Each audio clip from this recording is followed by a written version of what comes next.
जय हिंद दोस्तों, एसएससी हिंदी के ऑनलाइन प्लेटफॉर्म में आपका स्वागत है। आज हम इस वीडियो में प्राचीन भारत की एक टॉपिक वैदिक कालीन इतिहास पर चर्चा करेंगे। इसकी कई क्लास होंगे, सब पार्ट्स में हम डिवाइड करेंगे इस क्लास को, क्योंकि अगर एक ही पार्ट में पढ़ाएं तो वीडियो बहुत लंबी हो जाएगी, इसलिए इसको दो पार्ट में हमें पढ़ाना होगा। चलिए शुरू करते हैं। शुरू करने से पहले मैं आपसे अनुरोध करता हूँ कि कृपया करके हमारे इस चैनल को लाइक करें, सब्सक्राइब करें और शेयर करना ना भूलें, ठीक है?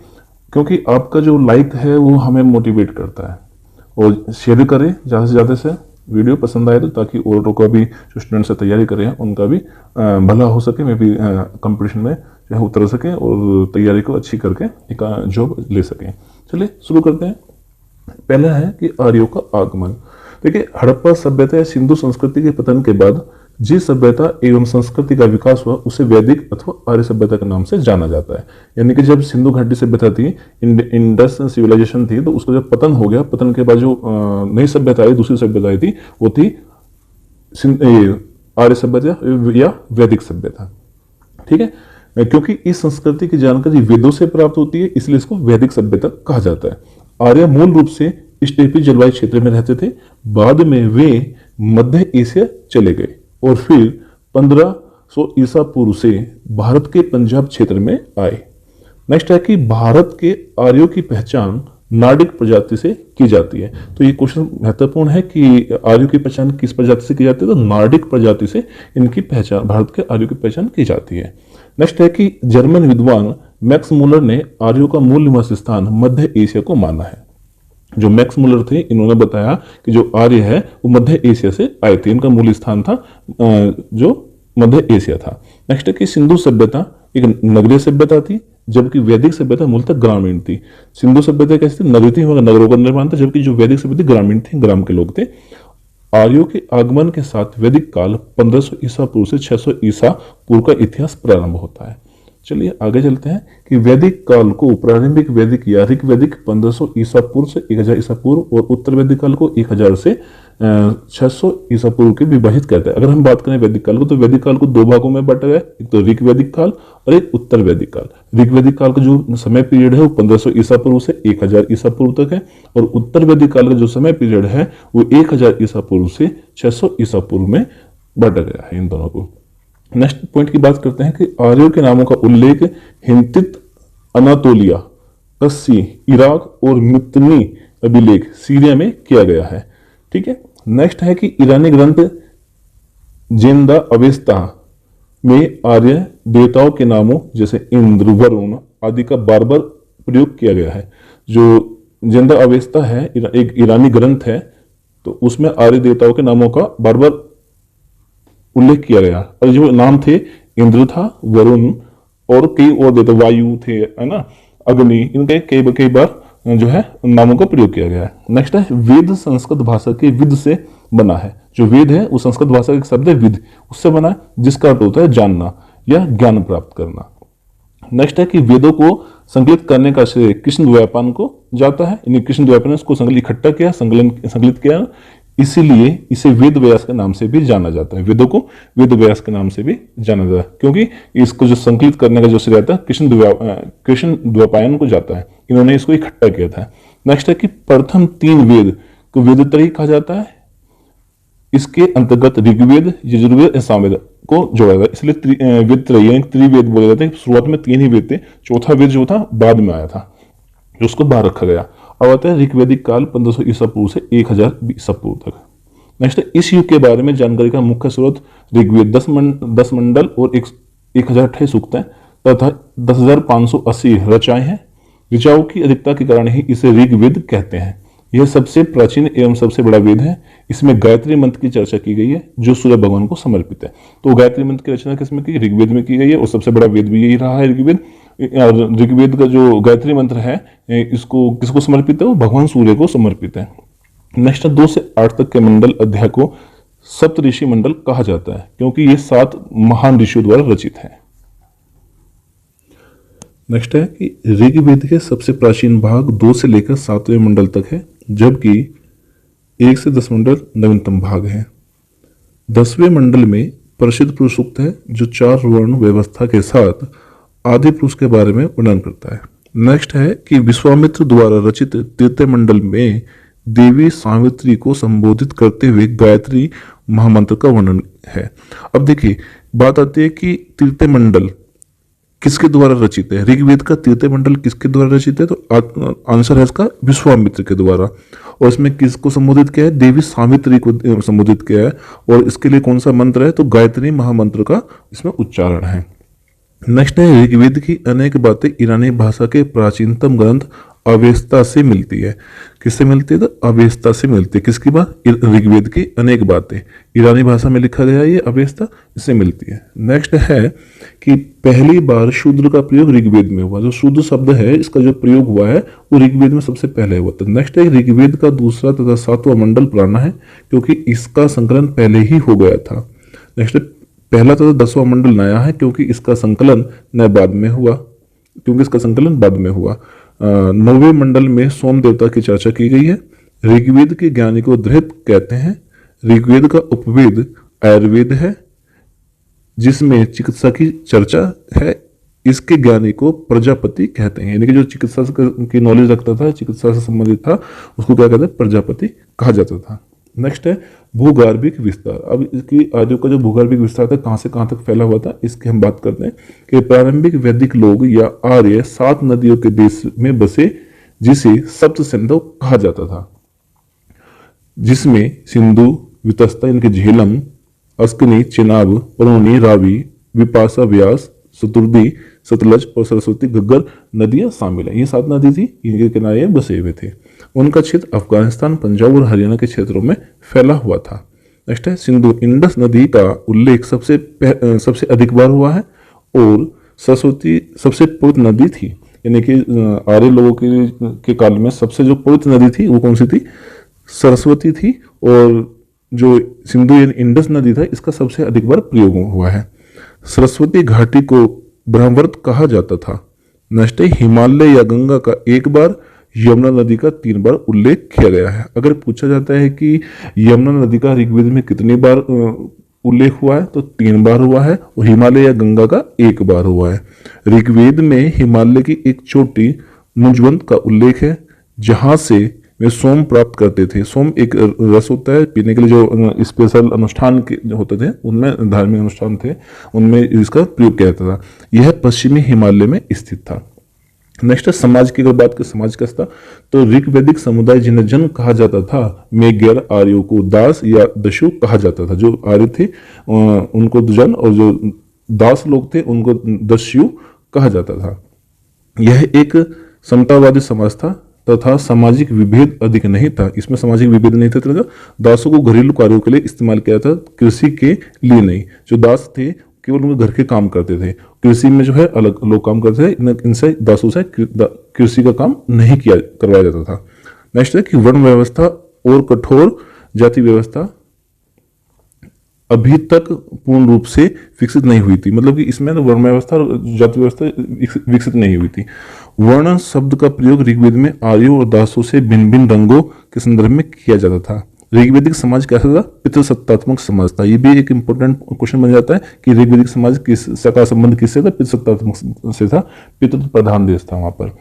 लोपामुद्रा, घोषा, सिक्ता, विश्वावारा, निवावरी और अपाला आदि विदुषी स्त्रियों ने ऋग्वेद की रचना में योगदान दिया था।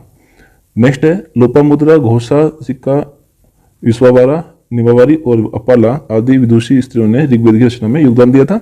बाल विवाह और सती प्रथा अनुपस्थित है। इनके बाल विवाह का भी कोई चलन नहीं था और सती प्रथा भी का भी कोई चलन नहीं था, ये अनुपस्थित थे। और एक विशेष विधवा पुनर्विवाह जिसे नियोग कहा जाता था प्रचलित था। विधवा किसी भी महिला का पुरुष मर गया हो, विधवा हो जाती थी वो, उसका पुनर्विवाह से नियोग कहा जाता था, प्रचलित था। तो ये भी संबंधित है कि वैदिक सभ्यता में नियोग का संबंध किससे है, तो विधवा पुनर्विवाह से संबंधित है।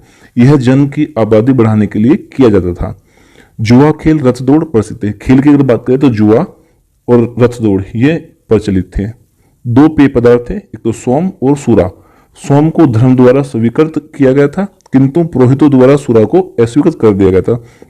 जो पुरोहित लोग थे इनके द्वारा सूरा को मना किया, जबकि सोम को क्या है एक धार्मिक अनुष्ठान में पिया जाता था। धनी व्यक्ति को गोमत के रूप में जाना जाता था। जो धनी व्यक्ति था, जिस पे धनाढ़ व्यक्ति जो पैसा बहुत होता था, उस व्यक्ति को गोमत कहते थे उसको। और बेटी को दोहित्री या दुहिता कहा जाता था, जिसका अर्थ होता है गाय का दूध निकालने वाली। नेक्स्ट है राजनीतिक व्यवस्था। अब यहाँ की राजनीतिक व्यवस्था की बात करें तो राजनीतिक व्यवस्था कैसी थी उस पर चर्चा करते हैं। जनों की अगुवाई एक राजन द्वारा की जाती थी, जिसे पुरोहित, ग्रामीण और सेना द्वारा सहायता दी जाती थी, तथा सभा, समिति, विदत गण और सरदार जैसे लोकप्रिय निकाय थे। नेक्स्ट, सभा एक छोटी जबकि समिति विशाल संस्था थी, विदत प्राचीन संस्था थी। नेक्स्ट है जन को आगे विष और विष को के कुल या कुटुंब में विभाजित किया जाता था। यानी कि जन को आगे किसमें किया, विष में, और विष को के कुल में और कुटुंब में बांट दिया गया था। कुल का प्रमुख कुलुप तथा इसकी इकाई के रूप में ग्रह था, जिसका नेतृत्व गृहपति या दंपति द्वारा किया जाता था। गांव वह स्थान था जहां मवेशियों को रखा जाता था और गायों की प्राप्ति के लिए किए गए युद्ध को गविष्टि कहा जाता था। यानी कि जो गांव थे वह स्थान था जहां मवेशी, जो उनके पशु जो पालतू पशु थे, तो दुधारू पशु थे, उनको रखा जाता था, उसको बोला गांव रखा जाता था। और गायों की प्राप्ति के लिए किए गए युद्ध को गविष्टि कहा जाता था। गांव के जो गायों को प्राप्त करने के लिए क्या था, युद्ध होते थे, और युद्ध को क्या कहते थे, गविष्टि कहते थे। नेक्स्ट है कुलों के समूहों से ग्राम निर्मित होते थे, यानी जो कुलों को मिला के ग्राम निर्मित होते थे, और ग्राम का नेतृत्व ग्रामीणी द्वारा किया जाता था। ब्रजपति एक बड़ी भूमि का अधिकारी जो कुलुप और ग्रामीण का नेता होता था। राजन अपने लोगों यानी कि जन पर शासन करता था। राजा का पद वंशानुगत होता था, यानी कि जो राजा बनेगा वो वंशानुगत, यानी कि अब कोई व्यक्ति बना है तो उसका पुत्र बनेगा, फिर उसका पुत्र, इस तरह से चलता रहेगा वो। राजा को रक्षक जन से गोपा व गोप्त जन से कहा गया है। कुछ गैर राजशाही राज्य थे जिनके प्रमुख गणपति ज्येष्ठ थे। राजन के पास कोई स्थायी सेना नहीं थी और नौकरशाही भी अनुपस्थित थी। सैन्य कार्य आदिवासी समूह द्वारा किए जाते थे, जिन्हें व्रत गण ग्राम श्रद्धा कहा जाता था। नेक्स्ट है 10 राजाओं की लड़ाई धन, गाय और पशुओं की सुरक्षा के लिए रावी नदी के तट पर लड़ी गई थी, जिसे भरतजन जनजाति के राजा सुदास द्वारा जीती गई थी, जिसे 10 राज युद्ध के नाम से भी जाना जाता है। नेक्स्ट है अर्थव्यवस्था। अब इस काल की अर्थव्यवस्था कैसी थी वैदिक सभ्यता की, तो ऋग्वैदिक समाज पशुचारण समाज था और कृषि द्वितीयक व्यवसाय के रूप में भी की जाती थी। यानी कि ऋग्वैदिक समाज कैसा था, पशुचारक समाज था, यानी कि पशुओं को पालता पोसता था, और कृषि जो है द्वितीयक व्यवसाय था। पहला व्यवसाय था पशु का था और द्वितीय व्यवसाय कृषि का था। मवेशी संपत्ति का मुख्य साधन थी। कृषि उत्पादन केवल उपभोग के लिए किया जाता था, यानी कृषि का जो उत्पादन किया जाता था कृषि केवल उपभोग के खाने के लिए करते थे।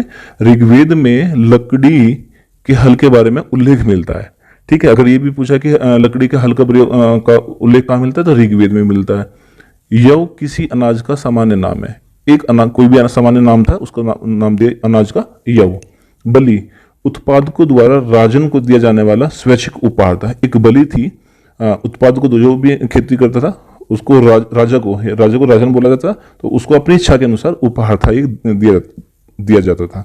इस समय तक न तो कर लगाया जाता था और न ही कोष का रखरखाव किया जाता था। तो यानी कि राजा को क्या कर टैक्स नहीं दिया जाता था और कोष का रखरखाव भी नहीं होता था। यहाँ पर मुद्रा या सिक्के के बारे में जानकारी नहीं प्राप्त हुई है। एक सोने का टुकड़ा निष्क का उल्लेख मिलता है, लेकिन मुद्रा की तुलना में उसका सजावटी मूल्य अधिक प्रतीत होता है। नेक्स्ट है कि वस्तु विनिमय प्रणाली प्रचलित थी। वस्तु विनिमय का मतलब है एक एक्सचेंज, वस्तु को देकर दूसरी वस्तु को लेना, ये एक प्रणाली थी जो प्रचलित थी। और गाय विनिमय का महत्वपूर्ण माध्यम थी, गायों को देना और दूसरी चीजों को लेना, इस तरह से था। तो यानी कि शादी विवाह में भी जो है गायों को दिया जाता था। पंजाब और हरियाणा से तांबे के औजार की सूचना प्राप्त होती है। अयस किसी धातु के लिए प्रयोग किया जाने वाला सामान्य नाम था। स्वर्ण को हिरण्य कहा जाता था। स्वर्ण यानी सोने को हिरण्य कहा जाता था। लोहे के बारे में जानकारी नहीं थी। वैदिक आर्य लोग थे, उनको लोहे के बारे में जानकारी नहीं थी। मिट्टी के बर्तनों का प्रकार था गिरवे रंग के मध्यभांड और चित्रित दूसरे मध्यभांड प्रचलित थे। आर्यों के लिए स्पोक वाले पहियों का प्रयोग किया जाता था। अश्व उनके जीवन में महत्वपूर्ण भूमिका नहीं बता। अश्व माने घोड़ा जो है बहुत ही महत्वपूर्ण भूमिका है। घोड़े से एक स्थान से दूसरे स्थान पर ज्यादा लड़ाई में भी काम आते थे। वे शहरों में नहीं रहते थे। आर्थिक गतिविधियां क्या थी इनकी? शिकार, बढ़ई, चर्मकार, बुनाई, रथ निर्माण, धातु गलाने का कारखाना आदि इनके जो है आर्थिक गतिविधियां थी। अब है धार्मिक दृष्टिकोण, कि धार्मिक दृष्टिकोण से देखें तो वैदिक जो आर्य लोग थे वो कैसे थे? तो ऋग्वैदिक श्लोकों की बात करें तो सूक्त में देवी और देवताओं का मानव रूप में भी पूजन किया जाता था। किसमें? देवी देवताओं के रूप में, सूक्त का। ठीक है, फिर भी मूर्ति पूजा का प्रचलन नहीं था, मतलब कि भगवान को भी मानते थे देवी देवता, फिर भी मूर्ति पूजा नहीं करते थे वे। मुख्य रूप से जनसंख्या वृद्धि, मवेशियों की रक्षा, पुत्र प्राप्ति और बीमारी की रक्षा के लिए सरल और संक्षिप्त पूजा और बलि की प्रथा प्रचलित थी। छोटी छोटी बलि दी जाती थी, छोटे छोटे से पूजा पाठ किए जाते थे, ताकि जो है बीमारी से रक्षा की जा सके, पुत्र प्राप्ति की जा सके। अब जो मवेशी थे, उनके जानवर थे पालतू, गाय भैंस, तो उनको जो है गाय भैंस बकरी जो है घोड़ा, उनको जो थे उनकी रक्षा के लिए भी क्या कहते हैं छोटी छोटी सी पूजा पाठ किए थे और बलि की प्रथा प्रचलित थी। इसके बाद है कि परिवारों द्वारा स्वयं अनुष्ठानों का आयोजन किया जाता था। मंत्रों का जाप अनुष्ठान का एक महत्वपूर्ण भाग था। जादू टोना प्रचलित नहीं थे। जादू, इसमें ऋग्वेद में जो है जादू टोना, वैदिक काल में क्या है जादू टोना इतना प्रचलन में नहीं था। देवताओं को 3 वर्गों में विभाजित किया गया था इनके, अर्थात आकाश के देवता, अंतरिक्ष के देवता और पृथ्वी देवता, इनको 3 भागों में बांटा है। अगर पूछा जाता है कि ऋग्वैदिक काल में कितने देवताओं का वर्णन है, तो 3 देवताओं का वर्णन है। कौन कौन से? आकाश देवता, अंतरिक्ष देवता और पृथ्वी देवता। ऋग्वैदिक काल के महत्वपूर्ण देवता कौन कौन थे? इंद्र थे, वरुण, अग्नि, यम और सोमदेव थे। ये इनके देवता थे। महर्षि वशिष्ठ और विश्वामित्र महत्वपूर्ण पुरोहित थे। अगर पुरोहितों की बात करें तो दो पुरोहित इनके महत्वपूर्ण थे। एक तो विश्वामित्र थे और वशिष्ठ थे, महर्षि वशिष्ठ। तो इनको ये मानते थे, इनके क्या थे? पुरोहित थे। ठीक है, इसी के साथ ही हमारे टॉपिक खत्म होता है। मिलते हैं कि नए टॉपिक के पास। जब तक के लिए हमारे चैनल को लाइक करो, शेयर करो, सब्सक्राइब करो और कमेंट करना ना भूलो।